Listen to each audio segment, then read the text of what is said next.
The new generation of the T-Roc is now available at dealers, and today I'm showing you live, using our equipment line, the version that's probably the most appealing in terms of price that you can currently get your hands on, all while highlighting its key features. We'll check out the configuration, take a look at the engines, and of course, we'll also take it for a quick test drive right away to get a feel for how it handles on the road.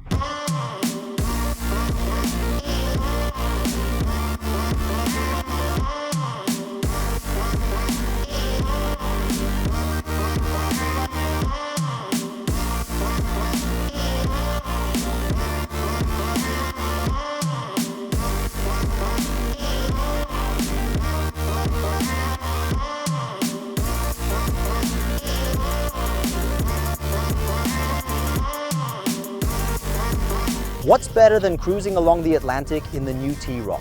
And I'll tell you right here, right now, as the very first thing in this video, exactly how it drives. What stands out right from the very first few meters is the overall acoustics. The car is extremely quiet inside, really peaceful. Obviously, there are these speed bumps here that I do have to drive over, but even those, he really takes super smoothly. I mean, you've got really good ride comfort going on here as well, no doubt about it at all. He's really tuned very softly, but at the same time, still a bit sporty. When I turn the steering sharply like this, you can feel him lean just the tiniest bit to the side. But we've no sport suspension, just a regular one. Remarkable with our model here is that it's the 150 PS version, basically the most powerful one currently available. But he doesn't have a compound link rear axle, he's already got the multi-link rear suspension. That means we've got 4 wheels independently suspended here. I've got significantly more space available to me now as a result. I really feel very, very well taken care of in here, completely surrounded, up, down, to the right, to the left. Everywhere here, we're in great spirits. The amount of space, I have to say, I really find it a lot more appealing than in the previous model. I can sit here and lower the seat all the way down if I want to, absolutely no problem at all. You might not see it properly, but even tall people really have more than enough room here as well. Then again, I do have a bit of a limitation with these large ID7 side mirrors. They really get in the way. They're kind of getting in my way, which is why I've gone ahead and pushed my seat up a bit here. Yeah, just for a better view, and then you've got a truly great all-around view here. You can see everything behind you in the large mirror. To the right, to the left, the mirror surfaces themselves are really huge. So this is a really elegant seating position here. Yeah, and the new hood features a distinct crease right in the middle. Yeah, it even has a really nice sporty feel because it genuinely looks like you're sitting in a sports car. Because here in the T-Roc, when I lean forward just a little bit, I can actually see a proper bonnet in front of me again. Yeah, let's name a new car these days where you can actually still see a bonnet. There really aren't any left anymore. Okay, and now he's disengaged, so I'm just gently rolling along here with no power, completely coasting, and the engine's off.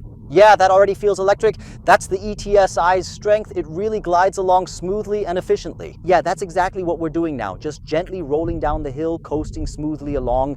We're going a little faster than we're allowed to, but that's why he isn't turning the engine back on now, because he knows this is a 30 kilometers per hour zone. And that's when you can just go ahead and use your speed like this. Right, the engine's running again now. I'm gently applying a bit more throttle. Yeah, we're pulling away here nice and relaxed, really smooth. The sound quality is really good. The insulation is absolutely superb. I've already gone ahead and tried lowering the window. I checked it out. Feels like we don't have acoustic glazing. The glass itself also feels pretty thin. So it's not super thick at all, not by a long shot. And yet we've got really, really good insulation going on in here. With our model, Volkswagen has added quite a few extras here and there. Yeah, we're now significantly far removed from our original base price. I've just quickly run through the configuration myself and now arrive at a total price of 44,000 euros for our T-Roc Live model right here. That really includes everything. They've taken a slightly different approach in this current generation. They've removed those individual options. Instead, you've got a bunch of packages here that you can just click on. It starts right here with the lighting package, which actually comes with the LED Headlights Plus included. That's not the IQ Matrix light yet. In this package, we've got a different set of rear lights included. Yes, we have a winter package. It includes a heated steering wheel and heated seats on both the left and right sides. What's not available here starts from the Live trim. No, sorry, from the Style trim, the massage function for both the left and right seats.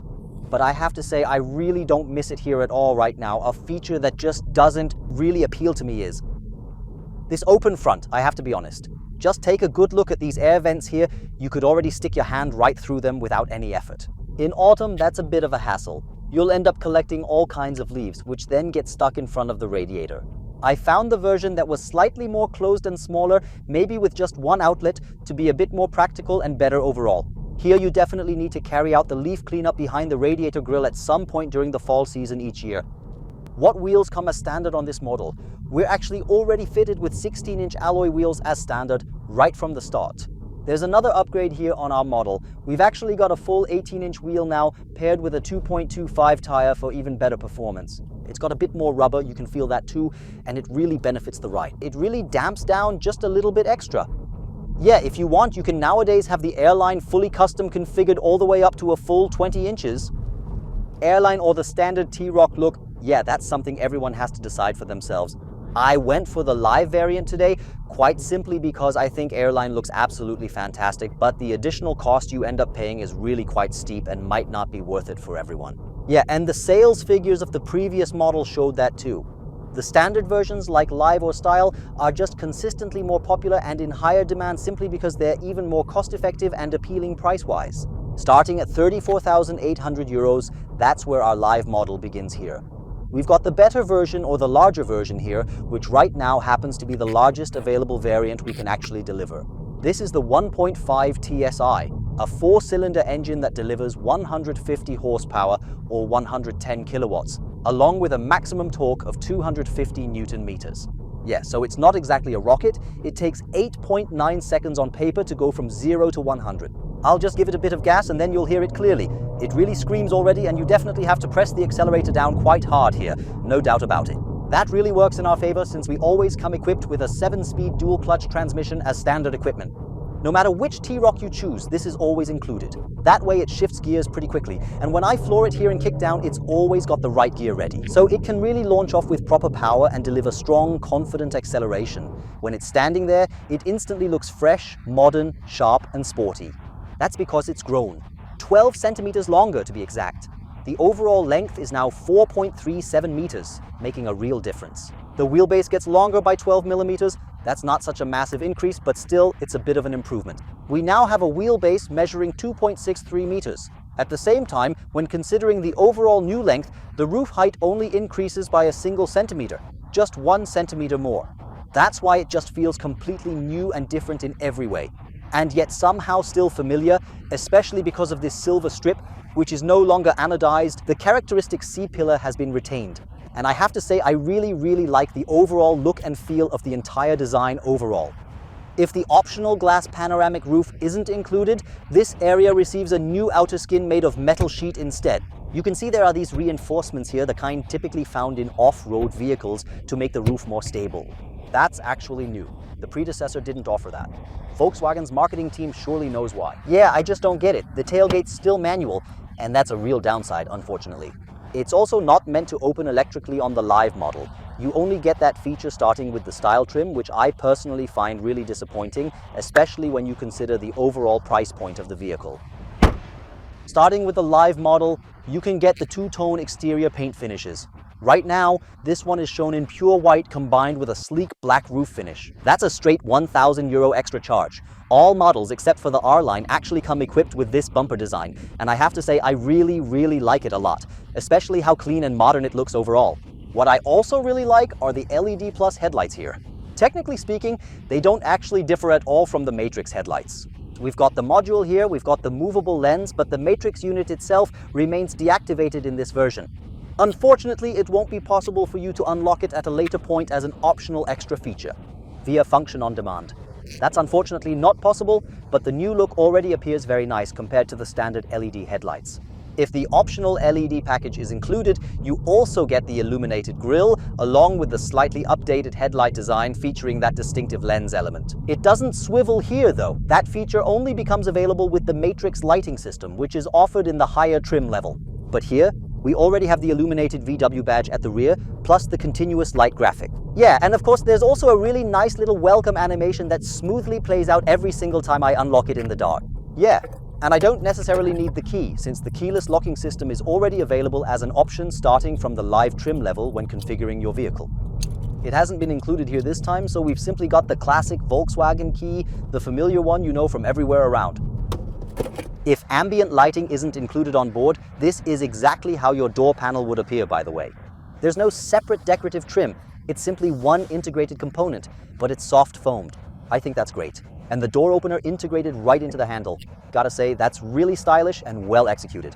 Just pull here, the door opens. Though I did catch myself while driving kind of like, oh right, if you're so bored cruising along because travel assist does everything for you, then I start fiddling around with it and end up opening the door while still driving just like that.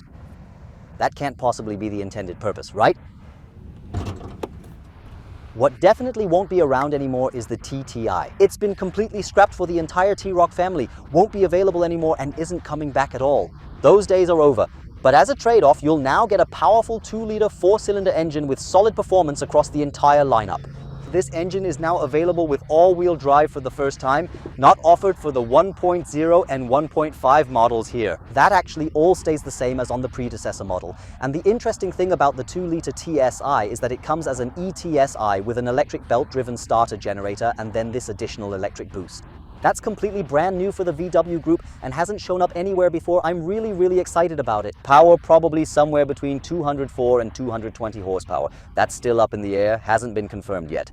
Yeah, and the undisputed king of all T-Roc models, the T-Roc in its high-performance R version, that one is definitely confirmed. It'll launch with over 300 horsepower all-wheel drive and, yeah, with a bit of luck also as an ETSI, making it the very first R model ever to actually receive some form of electrification, marking a real milestone for the performance lineup. Even if it's just a mild hybrid, the T-Roc would still come out ahead, edging past both the Golf R and the Golf GTI Club Sport in the performance hierarchy. Last but not least, a hybrid version. Yes, many have been speculating about it, and here it is, finally unveiled and presented to you as a fully fledged plug-in hybrid. It's not planned, and there won't be one. But you do get an integrated parallel hybrid system built right in and designed for seamless performance. Meaning you only charge the battery using the engine during energy recovery, specifically when braking to slow the vehicle down. It can't be charged from the outside, but this is a completely new engine generation. This type of engine isn't available anywhere yet within the Volkswagen group. Volkswagen will officially unveil it for the very first time at the Vienna Motor Symposium in 2026. Yeah, and I'm really curious myself. Actually, there are practically no technical details available yet. But that's going to be the new universal weapon in the world of plug-free hybridization technology. Nice feature, but not really new either. The driving experience switch, which I can use here to adjust my volume and precisely tailor the sound to my personal preference. Or here, alternatively, my driving profiles, Eco, Comfort, Sport. When I switch to Sport, I can really feel it. The car pulls just a bit more strongly and with more responsiveness. It switches the transmission to S, and now we've got the perfect roads ahead for driving, so I'll just let it shift automatically without any input from me. But of course, I could also just use the paddles on the steering wheel to shift up and down. Everything's there, and it's all pretty much familiar from within the broader Volkswagen Group family. Now, the T-Roc benefits across the board from the larger models, the Tiguan, the Tiguan. Those models have all paved the way with their proven technology and platform advantages. We've already got the updated interior graphics, refreshed design, and improved travel assist with all extra features and enhancements. It has another special feature. When I've got travel assist on board and I'm driving at 80 within a speed limit, and then the limit ahead of me gradually increases to 100, I can already gently press the accelerator pedal and it starts smoothly accelerating to 100 even before I've actually entered the 80 zone. That's a cool feature. It essentially brings the integration from the modular platform directly into this smaller vehicle class as well. Super clear, there's no other way to say it. The new digital speedometer, or digital cockpit as Volkswagen calls it, will also be available in this version starting with the live model and onwards. Like the one you see here now with 10.2 inches, and what you always get included is this large display up front. Here it's still included together with a navigation update for 1,220 euros. I probably wouldn't go for that option myself. It would be sufficient for me if I could then easily and conveniently use Apple CarPlay here wirelessly thanks to the built-in inductive charging pad. That'd be enough for me. But one thing I definitely want, luckily, it's an option on our live model here. This is the 12.9-inch display, the smaller 10-incher in the base T-Roc. Guys, just stay away from the base T-Roc altogether. It's true, it costs 4,000 euros less than our base model. So we're talking about roughly 30,000 and a few extra bucks, just barely above 29,999. But seriously, skip it, you really get almost no extras. It's on steel rims.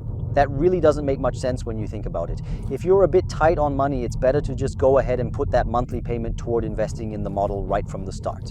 By just equipping it a little bit better, you've already got a lot more features. And there are a lot of features in the style that you, I'll just say it, don't necessarily need, but that are still cool. my personal choice. I'd probably go for the style and maybe throw in a few extra packages as well. Yeah, and then maybe go for the smaller Motto after all, just to help balance things out financially in a bit more manageable and practical way. A feature that's actually really great and seriously doesn't get nearly enough credit is definitely the trailer hitch itself. Of course, the predecessor had a trailer hitch, but it was still manual, meaning I had to open the trunk, remove the cover, take out the hitch, and then plug it into the socket down below. All of that is completely gone now. Finally, thanks to Volkswagen, we've got an electrically articulated trailer hitch right here. I think it's absolutely brilliant. There's honestly nothing more annoying than having to shove that thing in. Even with the driving profile switch, we can influence some parameters here, especially in individual mode. What we can't influence, though, is the adaptive chassis control DCC, because you only really get that feature if you decide to go for the top model version that's actually available. That's the R-Line. Only with that trim can you add it for 880 euros and have it installed as an option. Here in the live, it's obviously not available, and it's not available in the style either. They're still holding it back from the R-Line for now. I feel exactly the same about it as with the Traveler. It's just a little bit of a shame, to be honest. Whether you go for the trend, life, style, or airline, the T-Roc truly has something just right for every taste and every budget out there, no matter your preference. I have to say I was really impressed with the life. With the additional features that were included, it's truly a very, very well-rounded vehicle. It doesn't always have to be the fully equipped style or even the really super cool airline version after all, to be perfectly honest. For me, it'll be more than enough. Just drop me a comment and let me know what you thought of it. Sure, I'd really love it if you subscribe to the channel, hit the bell, and join me again for the next episode. I say thank you, ciao, and bye, T-Roc.